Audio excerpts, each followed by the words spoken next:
Hi, everyone. My name is Elena Featherstone, Head of Marketing and PR for Her Campus India. Today, we are here with four of our incredible 2222 most inspiring college women, a list that Her Campus curates each year to recognize the most ambitious, talented, and forward-thinking college females from around the world. For the next hour, these women will discuss their tools for empowerment and what it takes to succeed as a woman in society today.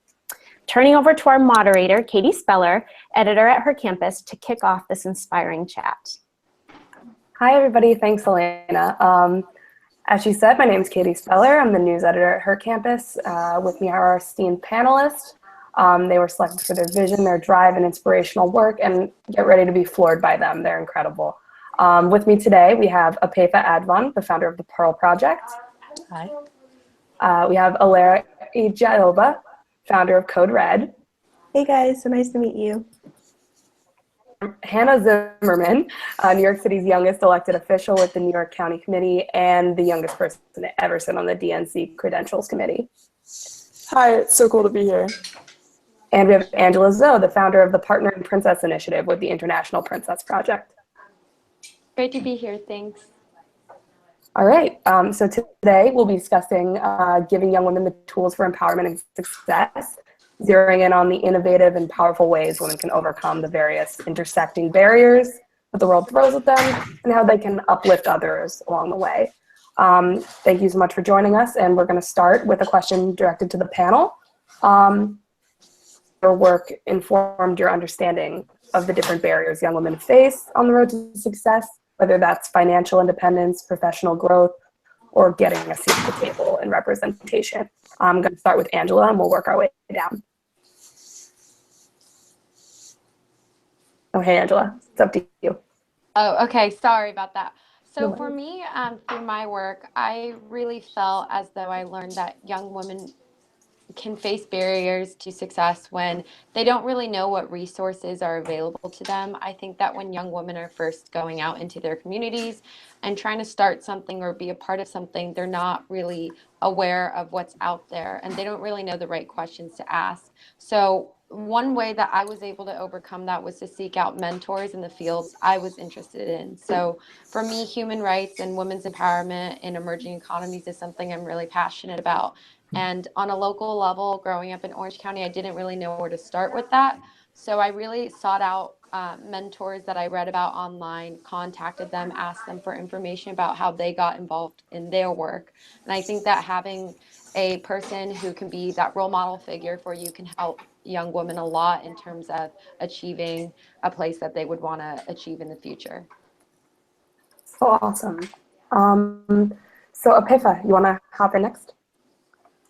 Yeah, so for me, like my project was started from my own experience with inequality, being a girl that grew up in a low-income community and being a visible minority. So coming into my project, I had experience with, not necessarily having the most positive mentors, like what Angela mentioned, and obviously facing barriers because of my race. But in working with the girls now, I'm learning more about socioeconomic barriers. I'm learning more about maybe sometimes the people around you might not be the most supportive. Certain fields might be a lot more difficult to get into as a female, obviously. And so for me, with overcoming that, exact same as Angela, it was finding mentors for these girls. It was bringing in public speakers to inspire them and having them go into industries and shadow people, because I feel like if you can see someone that looks like you doing it, it's easier to believe yourself that you can do it and see yourself inside that woman's shoes. Oh, that's so awesome. So Hannah, you want to hop in next? Sure. One thing that's hard about being a young woman working in politics is you're discounted because you're a woman, and then you're also discounted because you're young. So even if you do get that seat at the table, it's hard to make other people listen. One thing that I've discovered through my time working on county committee, working with the DNC, in addition to other positions, is just sort of that you need to not get frustrated when white men strike you down, because that is something that will happen. And if you can come back to the table prepared to fight, prepared with evidence, ready to go, people will take you more seriously and you can build that stronger base. I've come home crying many times just because I felt like I'm trying so hard and I'm not heard. But if you keep going, people will listen and people will hear you. It's just frustrated when it doesn't work out the first time. Sure. Now, Larry. Yeah. So I think that when I started Code Red as a young person, I think a lot of people didn't really believe like in my vision or believe or really fully understand like the importance of menstrual hygiene. So I think that something that I've learned from that is like learning to speak up about things and educate people about things, because it's not until you do that that people will fully understand what you are doing. And I feel like also just mentorship as well. Like I had a lot of people help me along the way. I had a lot of people mentor me along the way, and that really encouraged me because I had people who saw my vision and wanted to help me. But I feel like most importantly, it's just being confident in what you are doing and just like, you know, educating other people about what you're doing as well so that they understand the importance of it. Awesome. So you all touched on the power of mentors and what they can do and the doors they can open. I'd love to hear from any of you about how you found one mentor, at least in your life, and what they've meant to you and how they've helped you. I think that, so for me, when I first started Code Red, my teacher, I had my AP US history teacher, she like really helped me start to get things done with Code Red, and she really saw my vision. I think just like talking to her about what I was trying to do, she would always just encourage me, and that just helped me be encouraged and take more initiative to do what I needed to do. So that was like the first time I really felt like I had a mentor, and like that she really encouraged me to start, you know, giving the care packages to homeless women in need. Yeah, I agree. For me, it was definitely, I got a lot of my mentors from the people who educated me as I was growing up. But I also want to add that mentors don't have to be people that you actively seek out. They can be people you see in the media or people that don't necessarily even know that they're your mentors. You just kind of see the way that they view life. If they go out of their comfort zone and are willing to try new things and take initiative, you sort of want to emulate that type of personality that they have. For me personally, it was my sixth grade teacher. He was just so different from all the other teachers I had when I was growing up, and I saw that he believed in consequences of your actions beyond your local community. And I never really told him, hey, you're my mentor, because I was 12 years old. But growing up, I realized that the way he behaved sort of shaped the way I behaved and how I viewed the world and how I approached nonprofit work. That's so awesome. I love the idea of a mentor not having to be somebody in the room, but also how they can be somebody who just affects you that way. Pefa, do you have a story you want to share? Yeah, I had an amazing teacher in my final year of high school. And what had happened was the school I go to University of Toronto, and it's a pretty high-ranking school. And everyone gets like a career counselor at my high school. And my high school career counselor told me that I wouldn't be able to get into my school. She had not seen my grades yet. She just assumed, probably, I want to assume because of my race, because of the fact that I maybe wasn't as involved in high school, that high school wasn't an option, that my university wasn't an option for me. She told me I wouldn't be able to get in. And I was really upset.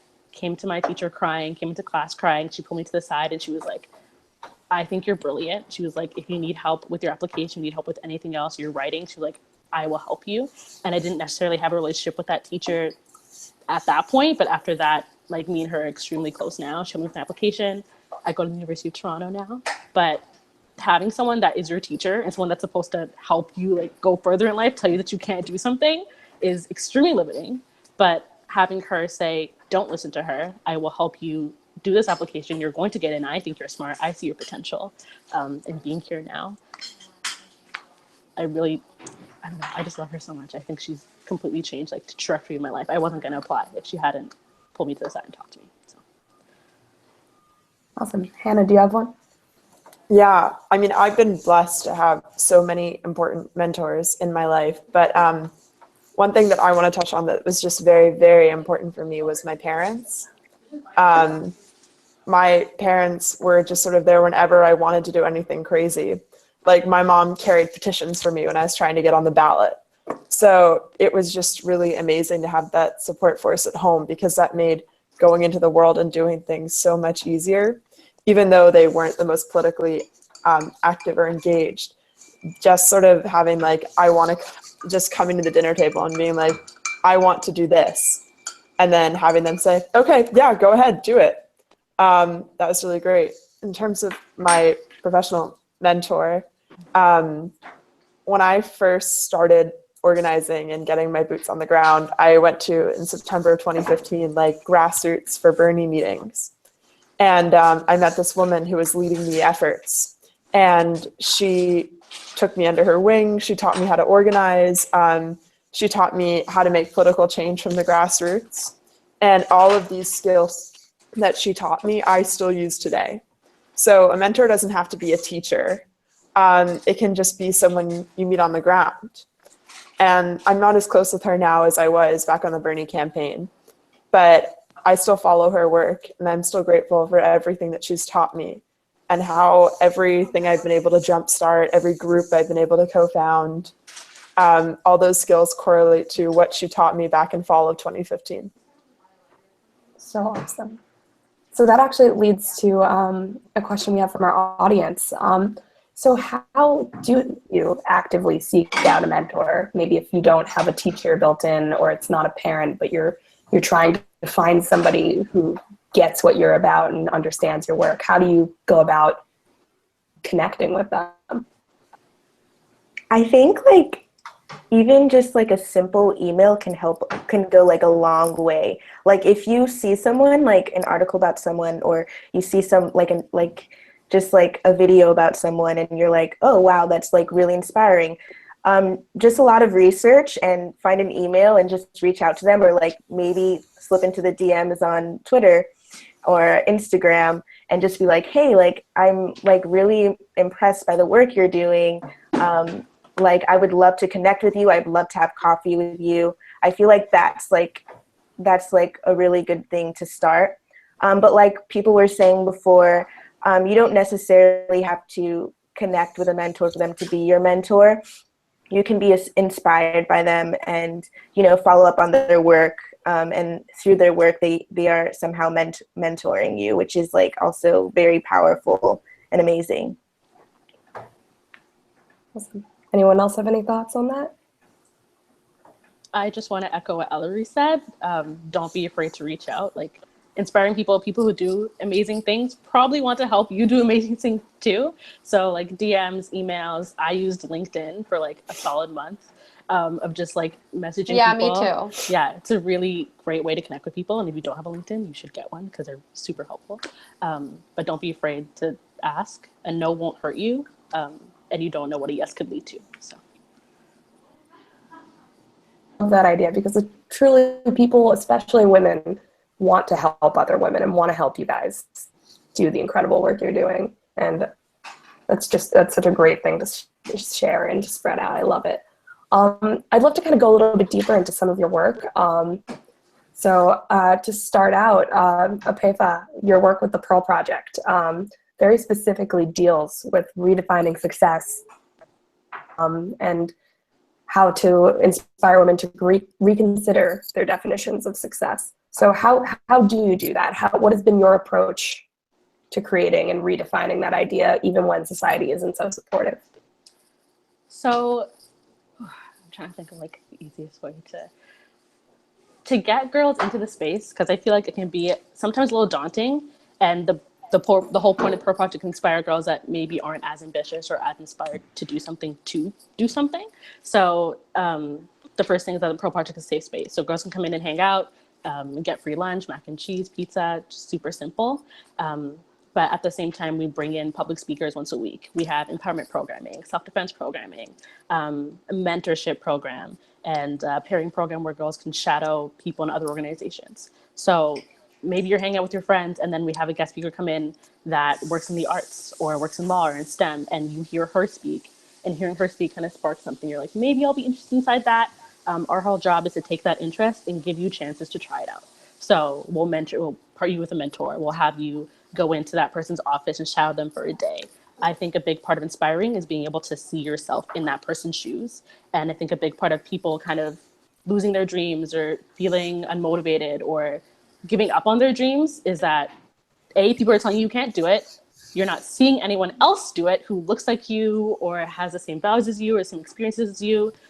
And maybe you don't have as many opportunities as other people to try those things and to reach out to those people. So we try to bridge that gap by putting someone in front of you that does look like you and is doing what you might want to do or doing something interesting to kind of take away that fear. And you can try it out without any commitment. So yeah, for me, inspiring girls is about showing them what they are capable of and then giving them a chance to at least try it. And if it's something that you want to do, we'll help you with those resumes. We'll help you start that project. Yeah, that's what I do. Awesome. That kind of reminds me of Hannah's work a little bit, because you are entering this insular, kind of difficult to reach world of politics. And that kind of, I feel like as a young person, has to be daunting to come in when you maybe don't see so many people who look like you space in that realm. So what is it like for you to enter that world, and what kind of ways can we help other young women, kind of like the Pearl Project does, model these positions in politics for younger women? Sure. So one thing that I found hard as not only am I young and a woman, but I'm also very left-wing politically. So it sort of felt like three factors that were very discouraging, because like I would go up and I'd say, you know, I'm left, I identify as Democratic Socialist, and then, you know, voters would just be like, whoa, whoa, whoa, whoa, whoa, whoa. So sort of getting, it could be very frustrating, just sort of like feeling like, you know, what do I stand for? What do I believe in? But then I realized something. I don't want to represent anyone if I'm not representing people based off of what I believe in. I don't want to hold any office or speak on any credentials committee if it's not with the views that I hold close to my heart. And so many times in politics, we see these politicians who just flip-flop on their views depending on whatever their constituents want. And I don't want to do that. So it was very hard, but remembering to ground myself in what I believe in. And if you can ground yourself in what you believe in, then it becomes less that you're young or you're a woman, but oh, she's running or she's doing these things because she believes in this, this, and this, and that's what she wants to get done. And even now, whenever I'm feeling frustrated, I just remember, okay, these are the core things I believe in, and it doesn't matter anything else because I have these beliefs that I hold dear, and I believe that in my lifetime we can achieve them. Awesome. So touching on that, those feelings of discouragement, those feelings of frustration in all of your work to the panel, what do you do when you have kind of a down day or a week or who knows, a month? How discouragement, how do you pick yourself up and get moving again? Hannah, you got something? Yeah, I just wanted to kick this one off because I recently had a very bad day, which was about, I think, 2 days after this list came out, which is that where I go to college, getting into clubs is very competitive. So I had found that even after getting this award, I had still gotten rejected from like 3 clubs. So I was like sitting in my dorm room, like, oh my God, like this is the worst, you know, I just got here, I'm 3,000 miles from home, what's going on? And then I just sort of like sat at my desk and I was like, you know what? So what? Build something, you know? You don't have to, it's stupid that we should wait for other people to accept me into their groups or whatever. I'll just build my own or go back to working on my own thing, you know? And I feel like as women, it can be sort of hard to just build things on your own because you're sort of thought, oh, you know, I can just stay here and work my way up. But it's so much more rewarding. And my experience, and I don't want to speak for other people on the panel, but building something that's yours, working off your own ideas and not waiting for someone else to accept you into their group is so much more rewarding. And take so much more. So immediately after I got rejected from, I guess, my third club at school, I went online and I worked on this new project that I'm developing with one of my best friends called the Socialist Artists Alliance, where we fight for the rights of working artists. So that's very rewarding, and it's more rewarding to me than getting into a club. I think what you had to say was just really amazing. For me, I think personally that when I'm having like a really bad day, I guess I seek for inspiration. I really like to read, so I read poetry or like read a book, and I've been reading a lot of books this year that are done by women of color, and it's when I feel connected with the work that I'm reading, I just get inspired, and it's just like, I don't know, it just speaks to me, and it lights me up because someone understands my experience. And then I realize after I'm reading that there's so much in the world that needs to be done. And I want to like participate in, you know, uplifting women, uplifting people from like marginalized groups. And it just like encourages me, like, you know, why am I down? Like there's like something bigger than me that has to be done out there. And I feel like that really encourages me a lot.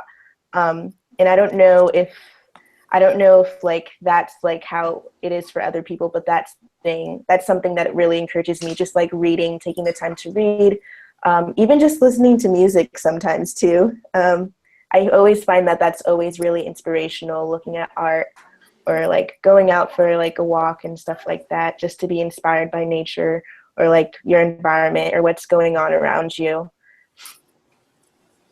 Yeah, definitely. I love to get inspiration and I guess good vibes from poetry.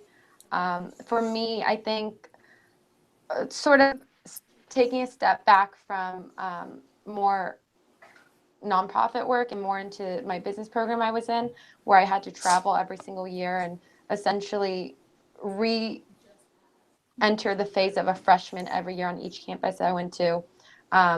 I definitely struggled a lot with adapting to those kind of changes, especially culturally, being in a community of completely different people that I had never been around when I was growing up. But at the end of the day, I think that when you're traveling and you're going through a lot of bureaucratic hardships in different countries and cultural language barriers, it's good to think at the end of the day, well, I mean, I'm still here. I didn't die today. I wasn't, you know, mugged off the streets. Like these are the worst things that could possibly happen. None of these things happened to me. And I guess it's a very simplistic view of thinking just that, well, tomorrow I'm still going to be alive. I'm still here to contribute something to the world, to my own development. And I think that that's a great way to put into perspective that things that seem really, really bad today are things 20 years later that we're probably never even going to remember happened. And that really motivates me. Although it does suck a lot in the moment when you're having a bad day. But I think a week later you look back and you realize, oh, it wasn't actually so bad. Perspective is a wonderful, wonderful thing. And it's awesome that you can work that in with all of the amazing heavy lifting work you're doing. Me think to go into a little bit more about your work, Angela, just because we're hearing a bit about your business program and your nonprofit work. You've power of giving people who are victims and survivors of human trafficking the tools to become financially independent, and you have such a great understanding of the larger systems at play that can re-victimize these people again and again. So I'd love to know, what are some ways you work to educate young people about how to challenge these larger systemic problems, these huge things that may feel harder to break through and understand? Yeah, these are things that just aren't really taught in schools. Most people don't learn about social issues on a deeper level until they maybe enter into that specific major in college. And most people don't enter into a specific major about a social issue in college. So for me, it was really a lot about sharing research that I found when I was looking more into the deeper levels of human rights in different marginalized communities around the world. and also bringing a lot of my friends or other teen ambassadors I was working with to seminars, because there's always these really amazing academic seminars that happen that are taught by women around the world who are doing similar work or even work on a greater scale. And for me, I think just being aware of the issues that are going on is so important. When I was growing up, I thought that I was aware of a lot, given the fact that I spent a lot of time on research. But then I entered into this program that I'm in for college, and I started meeting people from Spain and Italy and countries in Asia, and they were talking about how they were having political elections going on there. And these were things that I just didn't even know about. I didn't even know about what type of government certain countries had before the program. So being in my program and kind of living through these moments, for instance, when I was in Hong Kong, I was there during the pro-democracy Occupy Central protests against the Chinese government. And then when I was in Italy, I was there right at the crux of the refugee migration crises there. And having that exposure, I think, is really important to just getting a foot into the door, because you don't want to back up an idea without any credibility or knowledge of the subject that you're trying to raise awareness in. Awesome. That line that they don't teach you that in school, I mean, I feel like to so much of all of your work, there's so much what you guys have learned scrappily on your feet just by doing. So I'd love, you know, the audience has a question about what advice do you wish you could give your 16-year-old self, probably right as you're heading into your awesome endeavors now. So what advice do you have? Like, they didn't teach you that back then. How did you get to where you are now? Yeah, for sure, research. Researching like all the time. There's a lot of stuff, like you said, they don't teach us in school. Like, for instance, like I'm Nigerian American, and I like learned nothing about like West Africa in school. I had to like research articles to learn about where I come from and my cultural heritage. I think that like with menstrual hygiene, that's also something, of course, that they don't teach you. And like when you're learning health education, there's a lot of stuff they don't teach you, especially as a person who has endometriosis. There's not even that much research out there for women who do have endometriosis. So I think that there's a lot of things that that needs to be, that there's a lot of information that needs to be out there, and there's a lot of research that needs to be done, especially when it comes to women's health. I just feel like research, you always have to like research things, because no one's gonna like teach you everything. Like, you always have to go the extra mile. Like, even like for the ones of us who have nonprofits and stuff, like just figuring out how to make one is like, you have to research. Or for those of us who like we're running for office, like you have to figure out like research and figure out how to do all the steps and everything like that. Research is so critical. It's so important. And it's so important that we actually have information out there on the internet for us to look at. So Hannah, you're up. You can see something's coming. Sure. So I remember a month before my 16-year-old birthday, this is before I'd found politics or all of the things that, you know, I'm passionate about now. I had auditioned for my school's musical and not gotten a call back. And for like 15-year-old me, I remember I was like ready to like throw myself off a bridge. I was like really, really bummed about this. So, you know, like I went home and I was like, oh my God, you know, what am I doing? What's going on? And then I like basically did research, and I was like, you know, I went to performing arts high school, and I had felt like since I was like 5 years old that all I wanted to do was like be on a stage. So I just started doing research. I started finding other things, and I was like, you know what, I don't have to do this thing that I feel like I'm on this path for. I'm 15 years old. And as everyone else on the panel has said, like I found the Bernie Sanders campaign and hopped on. And that profoundly changed my life. So if I had something to say to 16-year-old me, is that things will get better, and don't close doors before others have even opened for you. So yeah, because I don't know. At 16 years old, I never would have thought I'd be able to get into a college like Stanford, and I never would have thought I'd be able to make a list like this. And the only reason it happened was because I explored other options. So to all the 16-year-olds watching this, make sure to explore everything. Just because you feel like you're on one path now doesn't mean that's the right path or the path that'll make you the most happy. Just keep exploring new things. And even now that I'm 18, I'm going to keep exploring new things. Oh, so good to hear, and that's such an awesome story. Apaifa, I'd love for you to take next. If I said give to my 16-year-old self, I think it would be, I don't want to say don't be afraid or like don't listen to what other people think. But I'd say despite what you think other people may think or say about you, do it anyways. I wasn't involved at all in high school when I was 16. And I had so many ideas and I always wanted to be involved. Like I do basically everything on my campus, plus the pro project, plus I do stuff outside of school. But I was afraid to stand up and say something or stand up and join a club, or I didn't even, like, I really wanted to speak at my high school graduation. I didn't sign up to speak because I didn't want to stand up in front of everybody, just because I was so afraid that people would say, oh, Peppa thinks like she's the best, or why does Peppa think she can do that? Or like, it's just so in your head.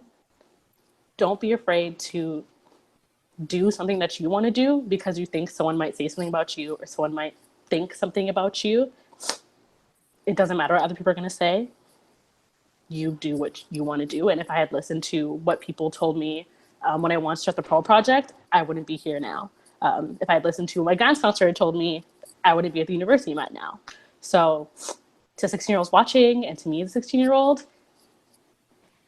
people are going to say things about you no matter what you do. But the most important thing is that you listen to yourself and you're true to yourself. And if you're interested in something, you take a shot at it and you go for it, because those people aren't you. They're not living your life. And when you end up successful and you get to do what you want and you're happy, they're going to come back and congratulate you later anyways. So just follow your heart, do what you want to do. Yeah, so true. I'm living for all of these. You guys are killing it. Angela, I'd love you to take next. Yeah, for me, I think, well, I guess 16 really isn't that far from any of us. But I think when I was 16 years old, I'm trying to remember what year I was in high school. Like, I think my junior year or something. And that was definitely one of the hardest years of high school for me because, you know, you're taking all these exams and standardized tests and thinking about where you want to go for college. And I think that for me, I just wish I had had a bigger picture of my life, because I know that when you're 16 years old and when you're in high school, you're very absorbed in that bubble. And I think I would have liked to spend more time doing things for myself than doing things for what I thought society wanted me to do, or what my parents wanted me to do, or what my friends thought we're doing. And I feel like I gained a lot of independence in college, but I definitely didn't have that in high school. And I was very naive about a lot of things. So I think just having a bigger picture mindset, but it's hard to really give advice to yourself when you're 16, because I think when you're in that age, you just don't really, you're just so absorbed in, you know, teenager problems. It's one of those years that are just hard for everybody. But that's probably what I would tell myself if I could go back in time. Awesome. So keeping up with our back in time themes, I guess, how did you first figure out your passion, your thing, the projects that brought you here? How did you first fall in love? Some of you guys have touched on it a little bit, but I'd love a little bit more about how you got there and realized this is the thing I'm going to chase after. I think just like going back to research again and like educating myself and like realizing like all like the issues, the social issues that are going on in the world, it just made me really value justice. And I really care about that everybody has the same opportunity as everybody else, because I believe that when I'm successful, I should help other people to be successful. And I believe that my success is tied with the success of others. So I should and as they rise, I will also rise. So I feel like that's kind of what my value for justice and fairness and like it's made me passionate about like dedicating my life to uplifting women and people of color. And I think that's ultimately, Code Red is ultimately a part of like why, like Code Red is a part of like why I'm passionate about women rights, and it's part of how I hope to dedicate my life to helping women and uplifting women and empowering them.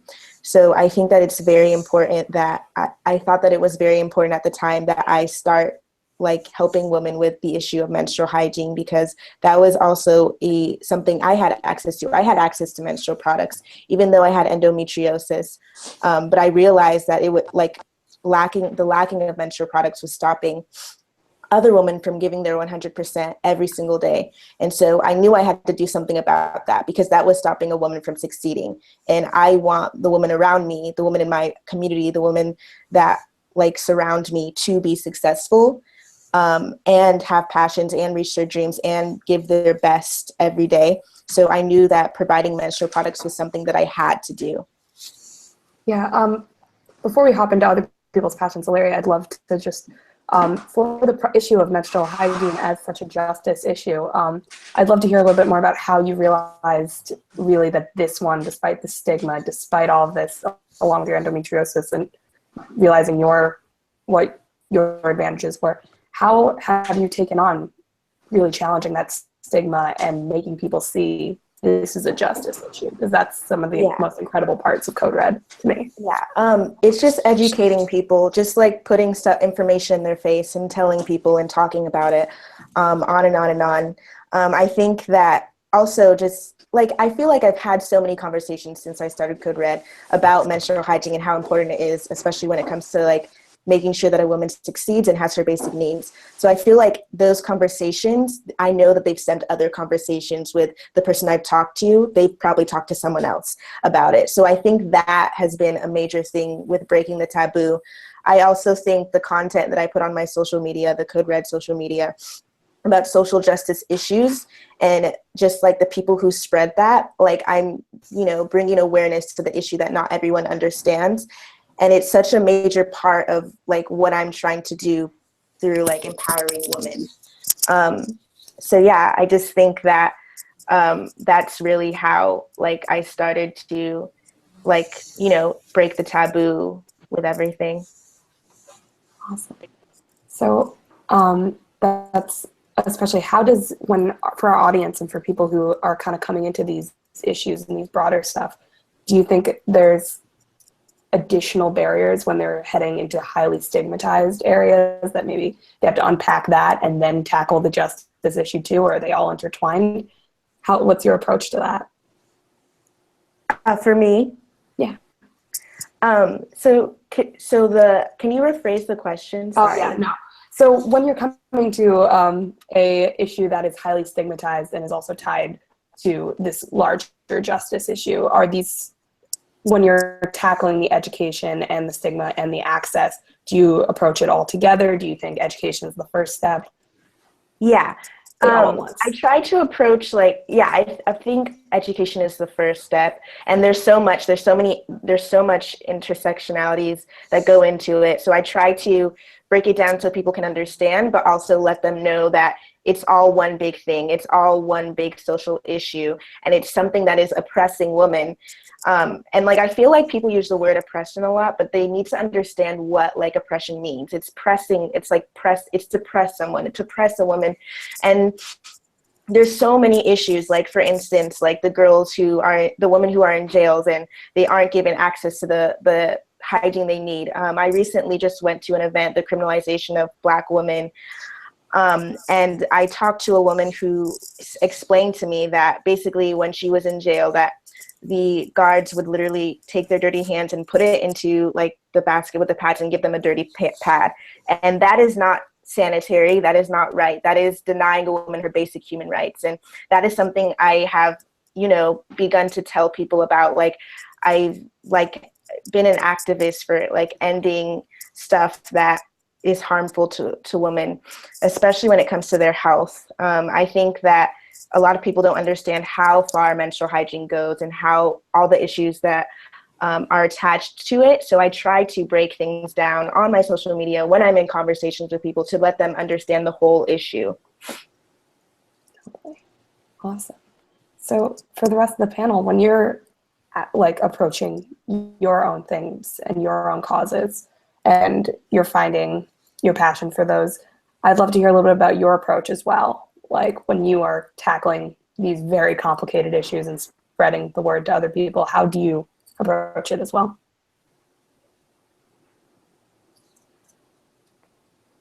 Was that for me? To the Okay. panel, I meant for anyone, so you can start. So sorry.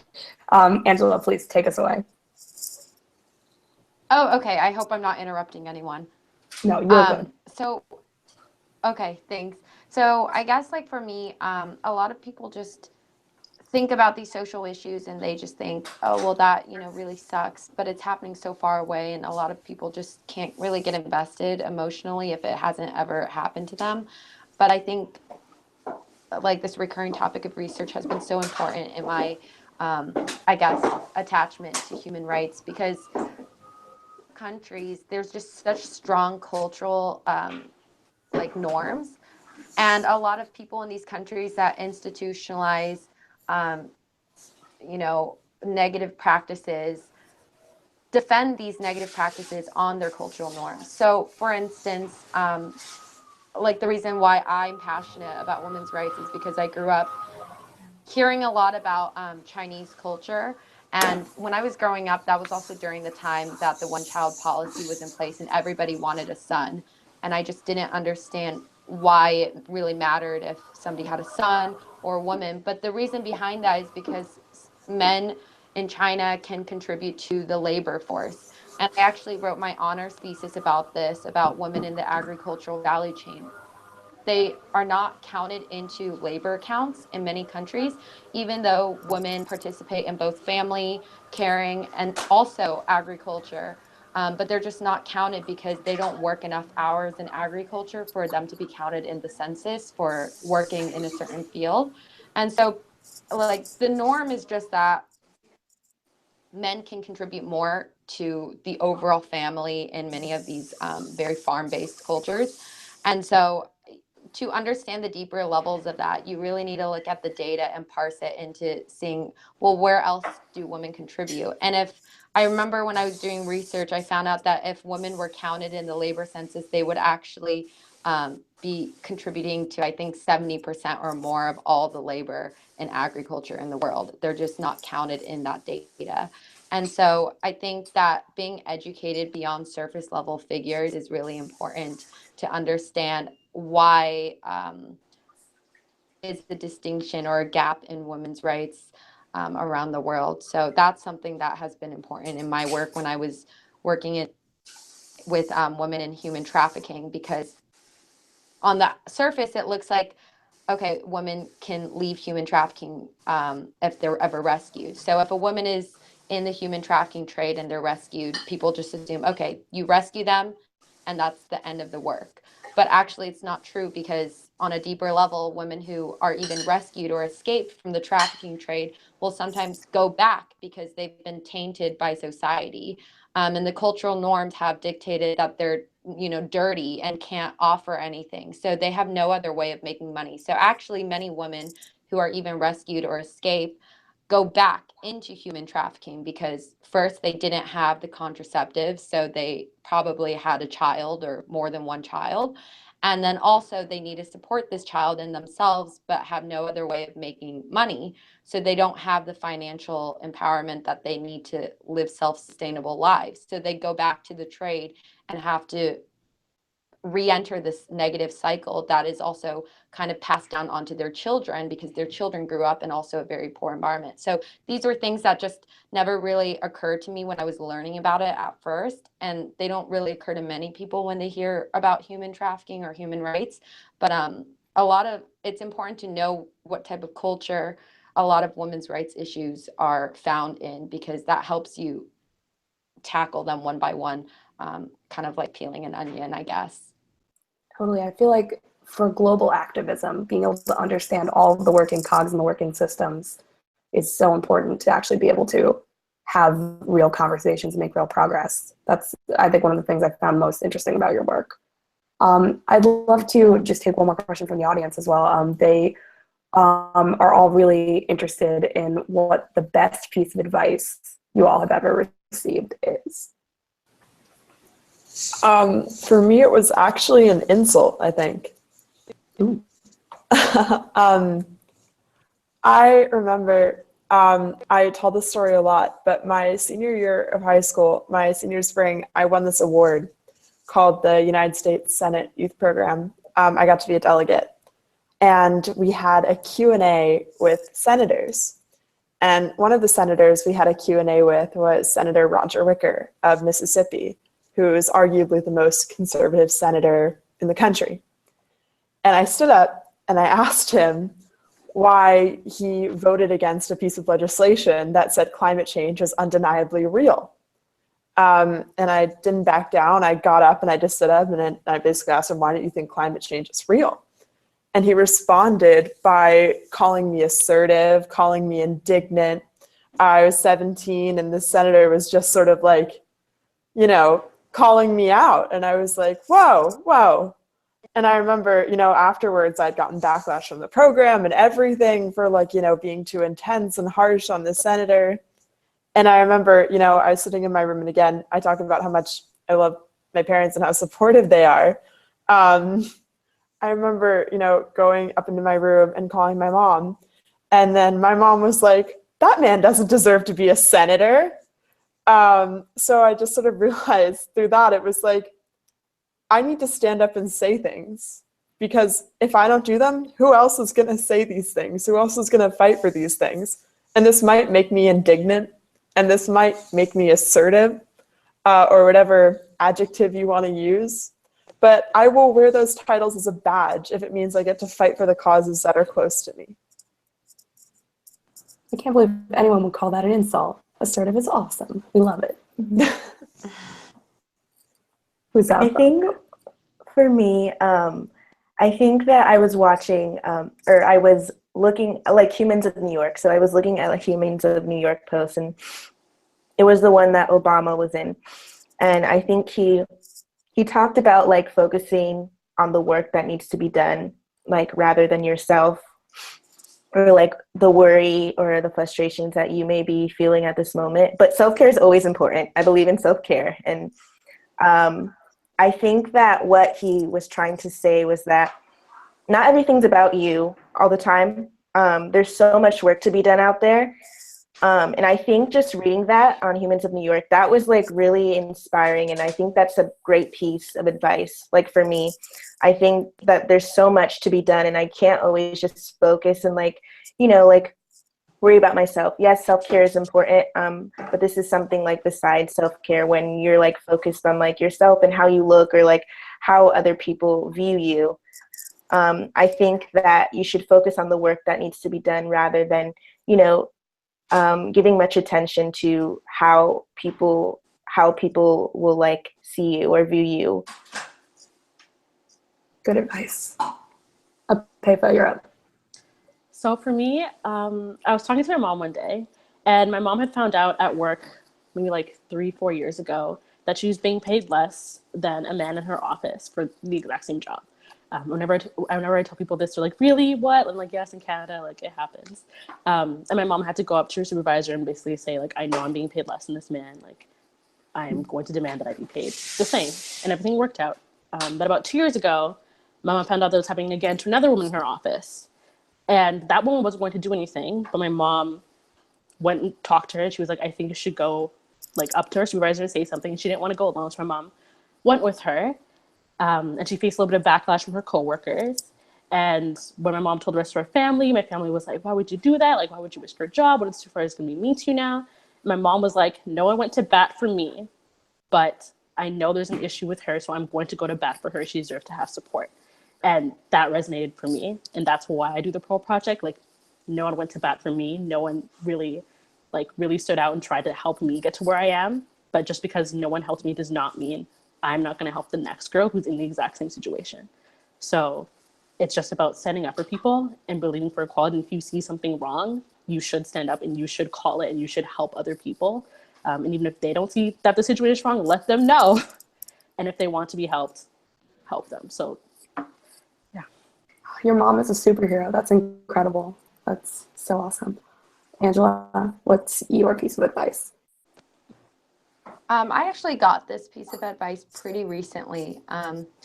And I can't remember exactly how the woman phrased it, but basically she said, travel to a place where you can learn what it feels like to be a minority.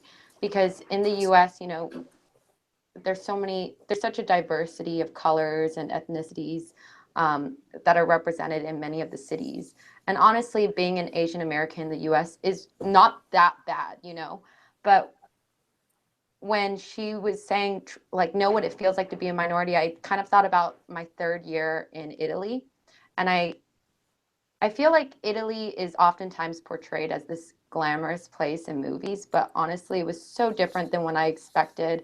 And being probably one of 3 Asians in this neighborhood I was in, oftentimes resulted in a lot of awkward encounters with locals who were very outwardly flirtatious or rude about my race. They would say konnichiwa to me, even though I'm Chinese, or do karate chops. And having that experience was something that I had never experienced in the US, because I think we have a pretty politically correct culture these days.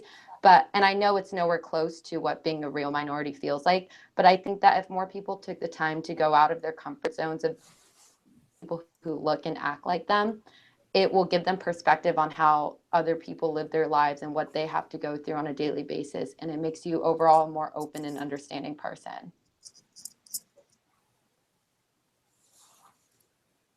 Advice, man, you guys are a wealth of wisdom. I'm really appreciating it. So I have one more question from the audience that I'd love to, pose for you guys. It's kind of a fun, reminds me of college interviews a little bit. They want to know if you could sit down for a chat with anyone, alive or past, maybe future, who knows, who would it be and why? I guess we'll start with Larry and work our way down. Let's see. I think someone that I guess that I'm really inspired by, and who I look up to as my role model, is Minerva Maribel. And if you've ever read In the Time of the Butterflies, that was the book that I read that I first learned about Minerva Maribel. And she basically she basically was in the Dominican Republic when it was being ruled by a dictator, and she basically tried to overthrow him. And she was a mom, and she was a daughter, and she was a sister, and she was a wife, and she still focused on her passion. And I feel like that was something that was really inspiring to me about her. And she was so outspoken and so confident and so empowering. Just reading that book really inspired me, and it made me think of her as my role model. Awesome. Hannah, how about you? Sure. So as I'm entering a new environment and starting college and sort of changing, I found myself going back to sort of my roots in music. My dad is a jazz guitar player, so we always grew up singing and playing and writing songs together. And now that I have all this political experience and all these things, I sort of found myself going back to music, but applying all of these political concepts and writing all these politically charged songs. And I've been listening to a lot of Woody Guthrie, just sort of in the morning on my way to class. And I would really like to sit down with Woody Guthrie, just sort of ask him about where all that came from. And I guess thank my dad for exposing me to all that music when I was younger. Awesome. Apepa, how about you? For me, it would be my grandmother. And she's still alive and I still talk to her, but she refuses to talk about this subject. In my mom's family, girls don't traditionally go to school. So my grandmother wasn't allowed to go to school, but she would, during the day when she was supposed to be working, she would run into classrooms and she would just stand in the back and listen for like a couple minutes or like an hour, then she'd run back out and go to work. And my mom's family also has a tradition of like female circumcision, like a lot of stuff happening. And my grandmother had her kids. She basically ran away from home into the city to make sure that her daughters went to school and to make sure that her daughters didn't have to go through female circumcision. And it's something that my grandmother will not talk about. But to me, knowing that you will get in trouble, and a lot of trouble in my grandmother's culture, for going to school, for sneaking into classrooms, for running away from home, and she's completely like estranged from her family. Like, as far as I know, my mother's family is my grandmother. That is such an act of rebellion to me. And that's such an act of like asking them to say, I know this is wrong. And even though this is happening to me, I'm going to fight this. I'm going to go to class whenever I can. I'm going to keep it secret. And I'm going to run away to make sure that my kids don't have to go through the same thing. Just being able to stand up for yourself and stand up for your children, the next generation, even in the face of like your entire family standing against you and your entire culture. Like, she's from this huge village where everyone knows each other. To leave that just because you believe that like what is being done is wrong, like that's huge to me. And she will never talk about it. But if I could sit down with her and force her to talk about anything, it would be what motivated her to completely run away from everything she knew, just because she believes that like girls deserve the same rights and opportunities as the boys in her community. Awesome. Angela, who would your guest be? So for me, it would probably be, I don't know if it's cheating to say two, but more recently, I would have really loved to meet Maya Angelou. I get a lot of inspiration from her poetry. I actually only came across her poetry when I was younger because I thought her last name sounded like my first name. And I was like, oh, cool, we have similar names. And then I read a lot of her work, and Still I Rise is one of the most amazing poems that I've read. And it's just about really just being a badass and not caring what other people think, and just continuing to get up even if you feel rejected or dejected or upset about things. The other writer I would love to meet is Jane Austen. I've read all of her books, and she just has such a way with words that are really poignant and can make you feel a lot from just one sentence. And I would love to know both these women's lives. I think we'll allow for two for that one because that's awesome. I especially after this round, I would need a playlist, a reading list, and a poetry collection list from all of you guys. I need some recs because they sound awesome. So we're heading into 1 p.m., which means we're just about at our close. I wanted to once again thank you guys.